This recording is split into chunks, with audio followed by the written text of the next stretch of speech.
You're the first person to notice when someone at work is struggling, and you're the first person to jump in to offer help. But this is detrimental to your career prospects, your promotion, and perhaps even why you're being overlooked for leadership roles. In this video, we'll have a look at why empathy goes into overdrive, how to unpack those unconscious beliefs driving the compulsion, and instead, how to be a more credible leader by just being you. Here's a message that I've been sent by a woman who's named herself as Sue. She says, "Hi Jess, I'm a program manager in a busy healthcare setting.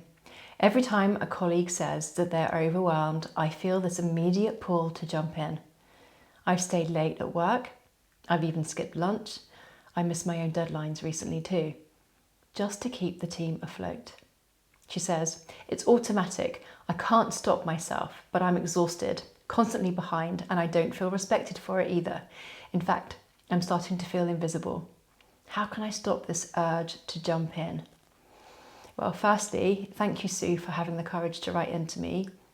This is such a common experience, which is one of the reasons why I wanted to pull this one out. This immediate pull, as you call it, this urge, is natural for people who are high in empathy. Your empathy has gone into overdrive, so you don't have time to think about whether it's the right thing to do for you or for them.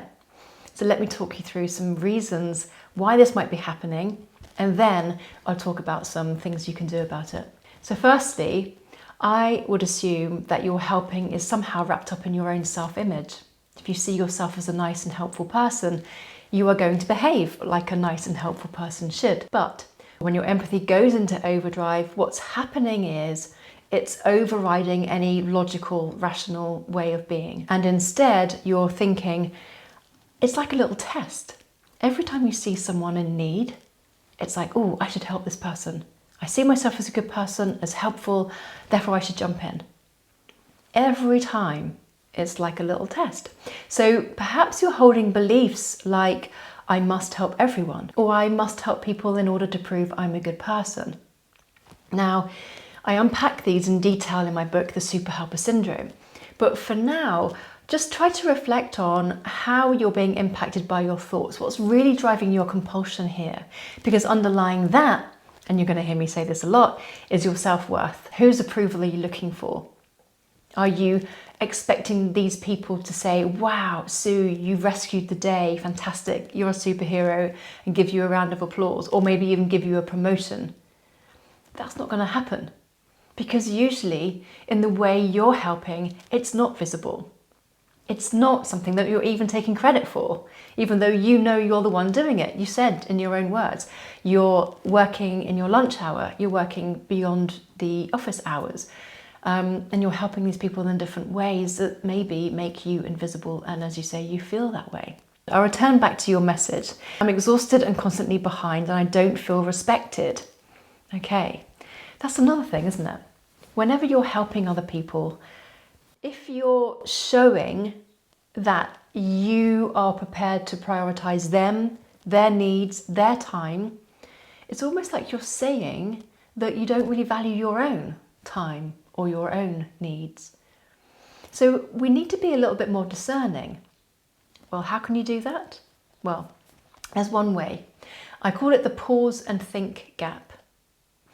In this exercise, you're going to find a moment between spotting someone who you think who needs help and identifying whether it's you that should jump in and whether jumping in is the right thing for you to do.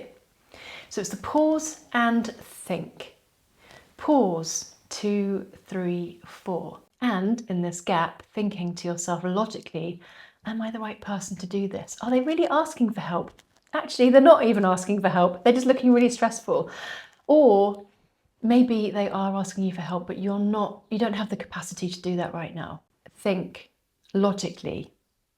And then that gives you the time to respond in a way that's helpful to you and to them, without giving away your time, energy, and effort, without having weak boundaries. Suddenly you're able to discern, actually, they don't need me right now. Or if they do, I can have that conversation with them to understand what kind of help they need from me. Now, it might be that you choose to help in exactly the same way and you always continue to jump in, but at least you've given yourself the best opportunity to consciously decide who you're going to help, when you're going to help, and how you are going to help. And sometimes even knowing that it's our own choice and it's not just an urge, a sensation, a drive, a compulsion, but it's actually a consciously made decision, can help us feel better about our situation and our relationship to helping. I want to leave you with some powerful reflective questions, Sue, because I think it's really important that you become more discerning and at least making that conscious decision. The first is, what is driving your desire and your compulsion to jump in? Is it wrapped up in your self-image, how you see yourself as a helpful person? Secondly, have they actually asked for your help? Or have you just assumed they wanted help? They've looked a certain way, they've made that sigh, they've looked stressed. Have you jumped in without even asking how they are? Next, what is the professional and personal cost to me of always jumping in?